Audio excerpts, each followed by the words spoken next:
Paris-Descartes est une université qui a 38 000 étudiants, pluridisciplinaire à dominante santé.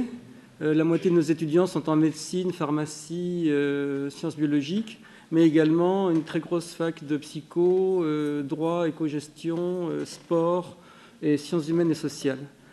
Je suis par ailleurs aussi responsable pendant encore quelques jours du département études et prospectives du consortium Couperin, qui regroupe toutes les universités françaises, la plupart des centres de recherche et des grandes écoles. On a 220, 230 établissements membres, plus maintenant un certain nombre d'hôpitaux, et qui se consacre à la négociation, à l'expertise et donc à l'acquisition de ressources numériques pour les établissements d'enseignement supérieur. Alors là, je vais parler des tablettes, mais avant de parler des tablettes, ou en parlant des tablettes, on va parler aussi des contenus, puisque nous sommes centrés, bibliothèque, sur la mise à disposition de contenus et des pratiques de travail, en sachant que dans le milieu universitaire, nous sommes dans un contexte un petit peu différent de celui du scolaire. En particulier, j'entendais ce matin, par exemple, la question du contrôle parental. Évidemment, ce sont des choses qui sont exclues de notre mode de pensée, puisque nous nous adressons à des adultes, même si parfois ce sont des jeunes adultes, et qu'il n'est pas pensable d'offrir un matériel, enfin des contenus verrouillés. L'autre élément, peut-être, c'est que nous sommes sur des pratiques de travail et de lecture-travail qui sont un petit peu particulières. Le travail universitaire se fonde sur l'utilisation d'une grande quantité de sources différentes, sur une pluralité de supports, électronique, papier, littérature grise, enfin tout, ça dépend comment on les catégorise, et de modes de diffusion, que ce soit des livres, des thèses, des e-books, des manuels, des polycopes, des vidéos. On est aussi sur iTunes U plutôt, et d'autres médiathèques de diffusion de cours en ligne. Énormément de cours maintenant sont retransmis quasiment en live sur différents supports mobiles. Donc on a constitué là c'est la partie des contenus que nous produisons et que nous mettons à disposition. Mais ce que l'on pourrait dire, c'est que les manuels, les environnements fermés, les systèmes dédiés sont rarement le noyau dur du travail universitaire, du travail de lecture-travail, annotation, toute la question autour de l'annotation, de l'appropriation des contenus. On surveille aussi évidemment les questions de plagiat. Mais on est loin d'un système qui pourrait être le système dédié, par exemple, d'une exposition. Une exposition, c'est un univers fermé, c'est un peu comme un livre. Il y a une couverture à l'avant et puis il y a un dos de livre et puis ça se referme dans un univers relativement clos, même si après il peut y avoir un certain nombre de liens vers l'extérieur. On est dans donc l'audioguide, l'expo, le manuel sont un environnement qu'il est beaucoup plus difficile pour nous de mettre à disposition, et c'est des conditions donc de travail et d'accès et de retravail sur le contenu, de lecture-travail, qui sont différentes de celles que l'on peut retrouver dans d'autres environnements. Alors on a une quinzaine d'années de recul par rapport à l'utilisation relativement massive de ressources en ligne. On constate dans les bibliothèques une stabilité de la consultation papier, c'est-à-dire que nos bibliothèques continuent de prêter à peu près autant qu'il y a 15 ans, avec une baisse il y a 2 ou 3 ans, et depuis quelques années, avec l'extension des horaires d'ouverture, etc., on voit une remontée de la fréquentation et des emprunts de livres papier, de documents papier.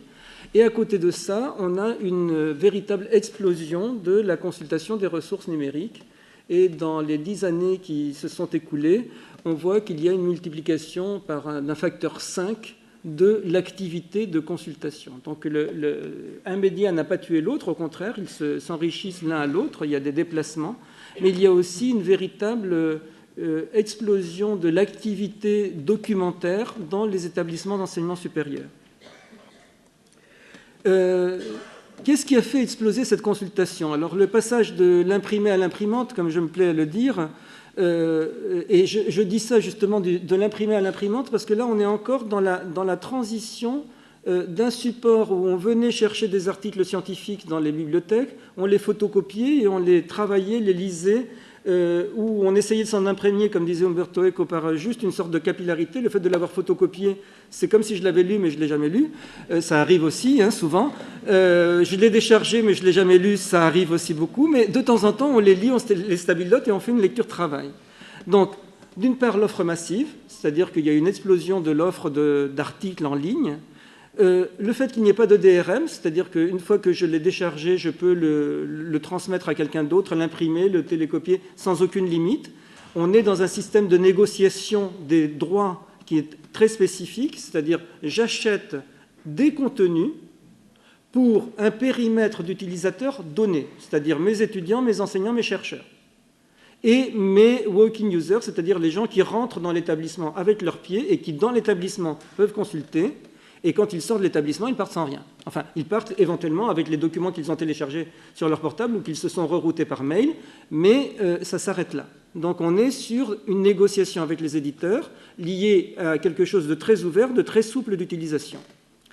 Accès nomade aussi, puisque nous avons ça aussi, ça fait vraiment exploser. En 2004, on a été la première université à mettre en place l'accès nomade, avec la possibilité de consulter de n'importe où les contenus des quelques centaines de millions d'articles à disposition dans les quelques dizaines de milliers de revues en ligne que nous offrions à notre communauté. Donc une relative facilité d'accès aussi au contenu, puisque les revues sont indexées dans des bases de données en général, et donc on peut faire un certain nombre de liens, même si on a des difficultés de signalement. L'accès à l'article et au texte intégral de l'article est assez facile. Et un type de document très adapté, puisque les articles sont des articles de périodique, donc relativement brefs, imprimables sans faire exploser votre budget de toner, et donc sur lequel je peux ensuite retravailler. Donc c'est un format qui se prête soit à la consultation sur écran, parce qu'on n'est pas dans une lecture continue longue, soit quand on rentre dans une lecture travail, la possibilité d'imprimer, et maintenant éventuellement de transférer sur tablette. Pour les e-books, la chose a démarré de façon plus lente. Ce sont des documents en principe plus longs en termes de taille, plus grands en termes de taille, plus longs à lire. Et ça, c'est en principe parce qu'on s'aperçoit, quand on fait les analyses des pratiques de lecture des étudiants, ou des chercheurs d'ailleurs, qu'on lit rarement un livre d'une couverture au dos. En général, on lit des chapitres ou des morceaux de chapitres ou des paragraphes. On est dans une lecture beaucoup plus segmentée que ce que le volume livre peut laisser paraître. Je ne veux pas m'étendre ici sur la définition d'un e-book parce qu'on y passerait des heures et des groupes de travail y ont passé des jours et des jours. Mais là, on se trouve confronté à autre chose, c'est la multiplicité des modes de diffusion. En PDF, en streaming, on a énormément de livres, par exemple, pour lesquels les éditeurs n'acceptent pas qu'on les mette dans un mode de diffusion semblable à celui des articles. Et donc, par exemple, on a tous les que sais-je, on fait une très grande partie des que sais-je et des repères, lisibles en streaming, c'est-à-dire qu'il faut que je sois connecté, il faut que je fasse déplacer ma page l'une après l'autre. Et quand vous vous amusez à faire ça, vous vous dites que vraiment, c'est un petit peu laborieux comme mode d'accès à ces contenus, avec des limitations en termes d'accès, en termes de possibilité d'imprimer des passages, et pour un certain nombre d'applications concernant les livres, également les e-books, des systèmes avec des DRM, des Digital Right Management de type Adobe, etc., qui vous rendent parfois soit la maintenance, soit l'assistance à l'utilisateur, soit la configuration des postes de travail absolument invraisemblablement compliqués et qui sont de véritables freins. L'autre problème que nous rencontrons, c'est une très faible possibilité de les rendre visibles. Je vous disais que pour les articles, c'est relativement facile. Pour les e-books, c'est beaucoup plus difficile de résumer un livre à travers son titre et son nom d'auteur à la quantité de contenu qu'il y a à l'intérieur. Donc toutes les métadonnées de description des livres sont relativement pauvres et nous avons énormément de mal à travailler avec les éditeurs pour qu'ils nous fournissent des métadonnées correctes. Et en plus, même si elles sont correctes, elles sont chacune dans leur univers englobé et il est très difficile de les afficher, la trouvabilité des e-books est encore quelque chose de très laborieux. Donc on a une offre inadaptée parce qu'il y a une hétéroclicité des interfaces de consultation. Je vous ai juste un tout petit peu donné un petit aperçu de cela. Inadapté aussi parce que l'explosion, on a quelques dizaines de milliers d'e-books, par exemple à Paris Descartes, mais une grande partie est en anglais, inclus dans des bouquets, et ne correspond pas à ce qu'est la lecture des livres, on va dire, par rapport aux articles dans l'univers de l'enseignement supérieur, à savoir essentiellement le premier cycle, enfin les licences et un petit peu plus éventuellement. Les autres usages de l'e-book étant marginaux, sauf en sciences humaines et sociales et dans certaines, et en humanité, on va dire plus largement en lettres. Mais on n'a pas de lettres à Paris Descartes. Des éditions dépassées, c'est-à-dire la frilosité des éditeurs nous amène aussi souvent à ce que ce n'est pas la dernière édition qui est en ligne, mais les rossignols qu'on essaie de recycler sur le numérique, alors que le numérique devrait arriver en premier, il arrive derrière. L'incommodité de la chose, je vous en ai parlé, la lourdeur de gestion aussi, des coûts fantaisistes, alors là aussi c'est quelque chose qui apparaît à peine, donc on est en train de se chercher, tout le monde essaye de trouver des modèles économiques et de temps en temps on a des prix absolument délirants qui empêchent toute amorce de dialogue avec un certain nombre de fournisseurs. Et puis on n'a pas, ce qui est un élément d'aide à la décision, de statistiques stabilisées comme on peut commencer à les avoir maintenant d'une façon normalisée pour les périodiques. Les normes existent, elles sont assez difficiles à récupérer. Donc voilà les éléments que l'on a sur les contenus de cette offre loin d'être idéale. Oui, alors là j'ai un petit souci. Et à côté pour cela, nous avons au sein de Couperin constitué une série de recommandations dans une perspective de dialogue avec les éditeurs, et on a eu un certain nombre d'échos de la part des éditeurs, avec les 10 commandements. Donc j'en ai mis sur les tables dehors un certain nombre, si ça vous intéresse. Sinon, vous les trouvez sur le site. Là, ils ne sont pas détaillés, vous les trouverez détaillés sur le site de Couperin. Pour faciliter l'accès au contenu, intégrer les usages pédagogiques. Alors là, je pourrais y revenir dessus. C'est-à-dire, par exemple, la difficulté qu'on a à intégrer ces offres, et en particulier concernant les e-books, dans les environnements numériques de travail, sans avoir de frein à cela. Par exemple, intégrer un chapitre à l'intérieur d'un Doodle où je fais un cours ou des choses comme ça. Je ne sais pas si Doodle, ça fait écho. Enfin, oui, bon. Assurer l'archivage pérenne et l'accès perpétuel, parce que là aussi on a besoin d'une continuité dans l'accès, ce qui pose problème. Offrir un contenu accessible, et je vous épargne, parce que le temps m'est compté, la liste des recommandations. Je vous invite à aller la consulter sur le site de Couperin. Alors, un petit mot pour se dire, à partir de là, mais qu'est-ce que c'est qu'une bibliothèque numérique, puisque nous n'avons pas de contenu en propre, on n'a plus de livres à mettre sur les étagères. On n'a pas forcément besoin de gros serveurs pour le faire. On n'a pas de conservation sur place. On n'a pas forcément des droits sur le long terme. Bref, qu'est-ce que c'est qu'une bibliothèque numérique? Pour nous, établissement, en fait, c'est une bibliothèque, c'est un tiroir dans lequel on a des contrats de licence que nous avons signés avec un certain nombre de fournisseurs. Et ça, conceptuellement, c'est très important parce qu'on est dans un autre univers.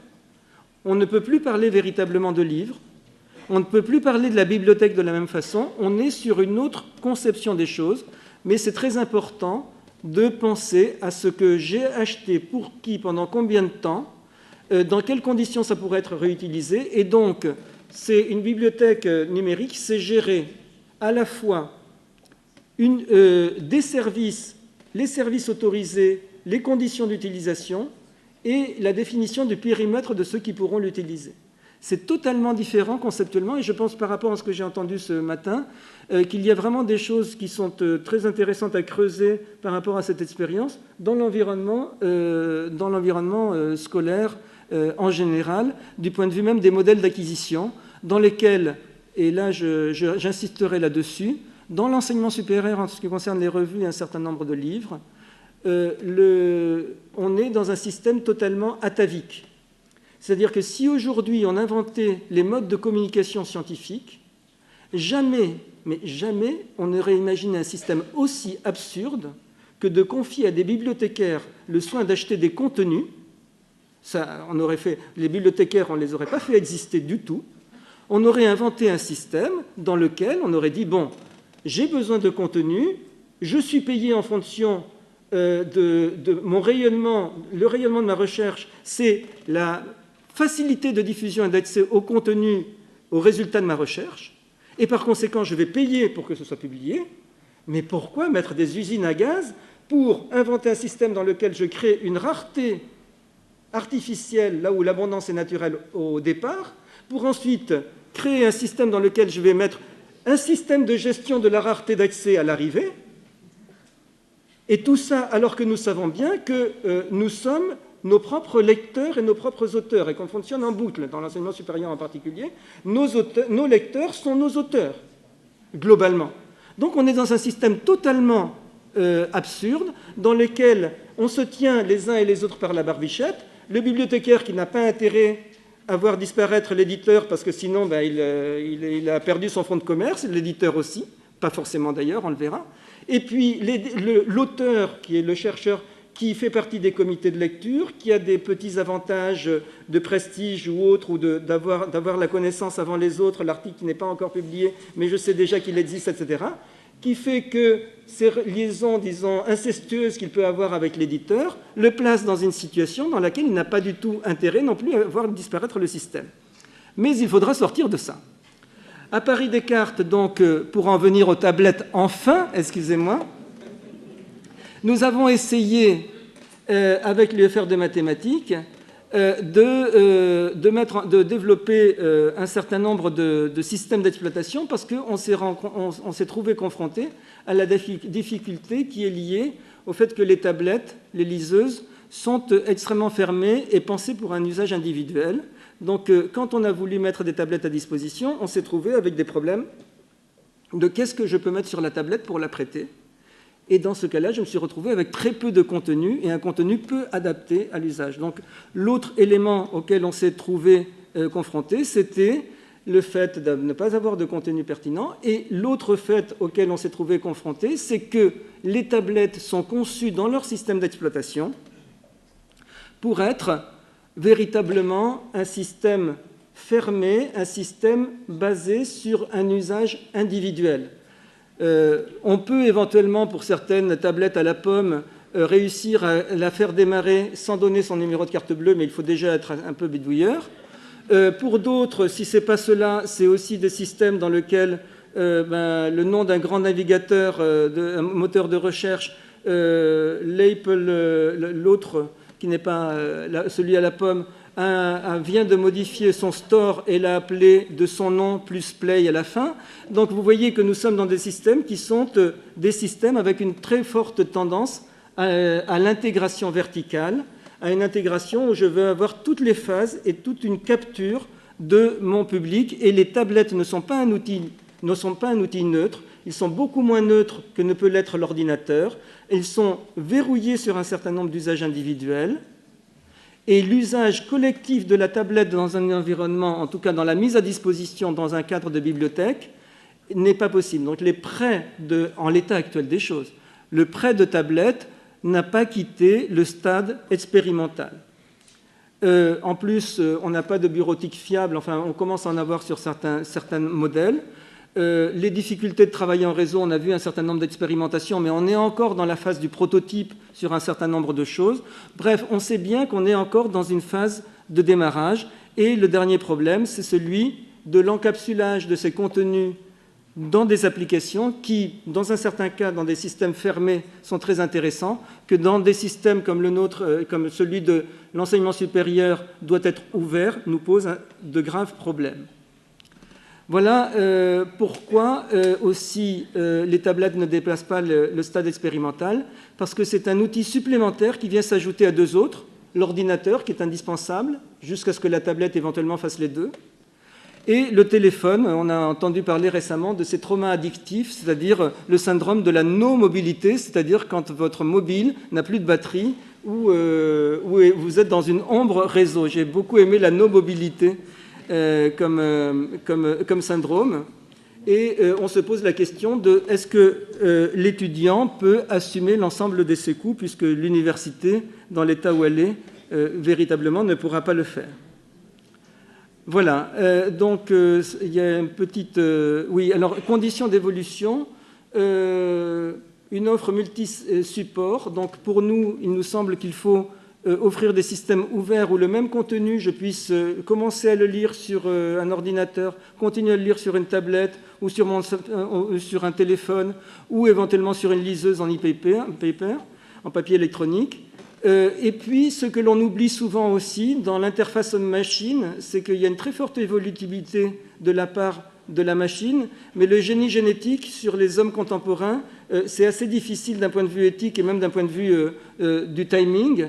Et vous savez bien qu'au-delà d'une certaine taille d'écran, vous ne pouvez pas faire un certain nombre de choses, et que d'autre part, on est sur un parcours des yeux dans lequel, du point de vue de l'ergonomie, vous avez besoin d'avoir un certain nombre de documents. Là, moi, j'ai un papier, une note, un écran, et tout concentré sur quelque chose de la taille un peu plus grande qu'un timbre-poste est difficile. Donc cela, de toute façon, on n'y coupera pas. L'homme continuera d'être de la taille, avec ses yeux, sa définition oculaire, etc., ne changera pas.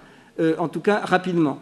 Donc, on a besoin de contenu libéré, une amélioration des fonctionnalités d'écriture, d'annotation et de partage, une augmentation de l'autonomie de ces appareils, parce qu'on se trouve confronté dans le milieu universitaire, on le voit bien, à des problèmes de manque d'électricité, même s'il y a des prises un petit peu, même si on multiplie les prises, et une amélioration des interfaces, et bien évidemment la question des coûts. Voilà, aussi brièvement que possible, une présentation de cet univers un petit peu particulier. J'ai bien conscience que je jette une note un tout petit peu dissonante par rapport à l'avenir radieux dans lequel nous baignons jusqu'à présent.